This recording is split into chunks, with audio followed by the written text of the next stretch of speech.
Сәлеметсіздер ме? Мен арнайы пән оқытушысы Қуатбек Сағыныш Дәуренқызы. Сіздерге дұрыс және тиімді тамақтану денсаулық негізі тақырыбында пайдалы кеңес ретінде ақпараттар көзімен бөліскім келеді. Жалпы, дұрыс және тиімді тамақтану дегеніміз не? Дұрыс және тиімді тамақтану дегеніміз ол салауатты өмір салтының басты шарттарының бірі болып табылады.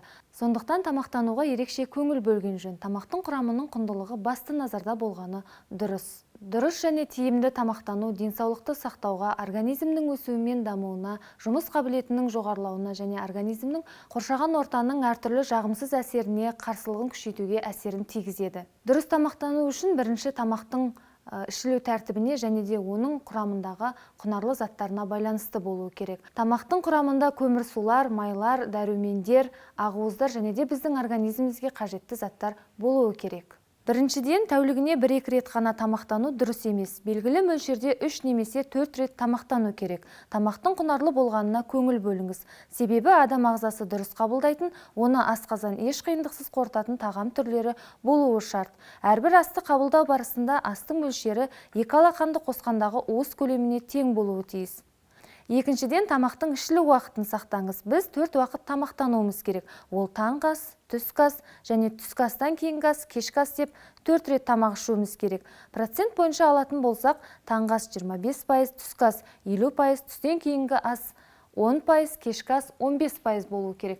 Яғни біз түскі асты барлық астарға қарағанда көп мөлшерде құрамында құнарлы заттары бар өнімдерді пайдалануымыз керек. Кешкі 6-дан кейін тамақтанбаған дұрыс. Күніне 2 рет қана тамақтансаңыз, ол сіздің денсаулығыңызға кері әсерін тигізеді. Сондықтан мамандар бөлшектеп тамақтану ережесін ұсынады. Мұндай тамақтану режимі ағзаны сергітіп, салауатты өмір салтын қалыптастырады. Назарларыңызға қосымша ақпарат видеосын ұсынамын. Ас адамның арқауы, ауру астан дегенде бар. Дұрыс тамақтану адам жасушасының жаңаруына мүмкіндік береді. Ересек адамдардың жұмысқа қабілеттілігін күшейтсе, балалар организмнің дамуы мен нығаюына ықпал етеді. Ағзаны толық қамтамасыз ету үшін құрамында ақуыз, майлар, көмірсулар, дәрумендер мен минералды тұздар бар тағамдарды қолдануымыз тиіс.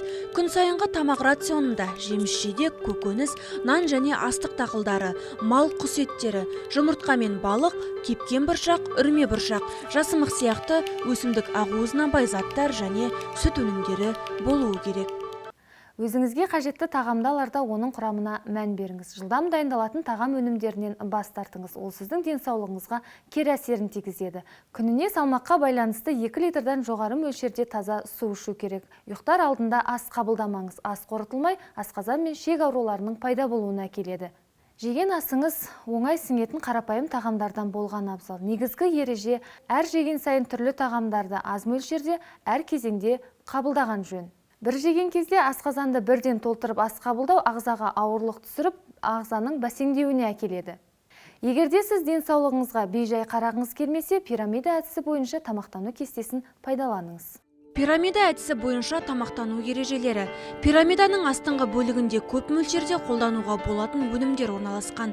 Олар неғұрлым жоғары орналасса, соғұрлым сирек қолдану қажет. Пирамида бойынша ас үлесі шамамен төмендегідей болады.